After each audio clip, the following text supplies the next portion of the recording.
అంగవైకల్యకుడి కోరికను తీర్చిన Malkajgiri police commissioner బడుగుల సుమతి.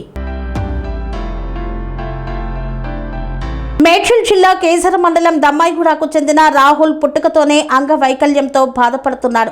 2 కాళ్లు ఉన్నప్పటికీ నడవలేని పరిస్థితి.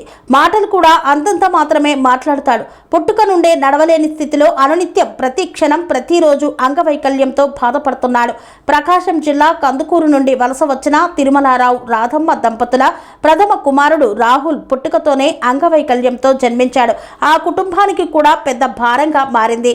ఈ విషయాన్ని తెలుసుకున్న ప్రతిమ ఫౌండేషన్ చైర్మన్ రష్మిత, తెలంగాణ వికలాంగుల హక్కుల సాధనా సమితి రాష్ట్ర ప్రధాన కార్యదర్శి మెరుగు శివకృష్ణ రష్మిత దృష్టికి తీసుకురావడంతో ఒక వీల్ చైర్ను రాహుల్కి ఇప్పించి మానవతా దృక్పథాన్ని చాటుకున్నారు. వికలాంగులు కాలుండి నడవలేని స్థితిలో ఉన్న వారి పట్ల స్వచ్ఛంద సంస్థలు దయ, కరుణ, ప్రేమ చూపించాలని మల్కాజ్గిరి పోలీస్ కమిషనర్ బడుగుల సుమతి పేర్కొన్నారు. అంగవైకల్యంతో అయిన రాహుల్కి పోలీస్ అధికారి కావాలని ఒక ఆకాంక్ష. ఒక్కరోజైనా పోలీస్ స్టేషన్లో SHO కుర్చీలో కూర్చోవాలని అతని కోరిక. అట్టి కోరికను మల్కాజ్గిరి పోలీస్ కమిషనరేట్ ప్రధాన కార్యాలయంలో పోలీస్ కమిషనర్ బడుగుల సుమతి తన కుర్చీలో కూర్చోబెట్టి టోపీని పెట్టి నీ కోరిక తీరిందా రాహుల్ అని ఆప్యాయంగా పలకరించింది. దీనితో రాహుల్ ఎంతో ఆనందంగా ఉల్లాసంగా నవ్వాడు.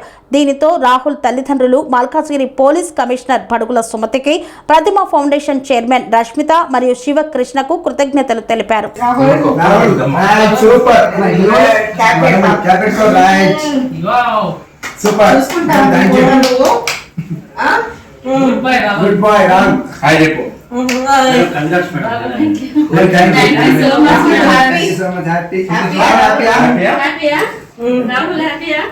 మేడం థ్యాంక్స్ చెప్తా.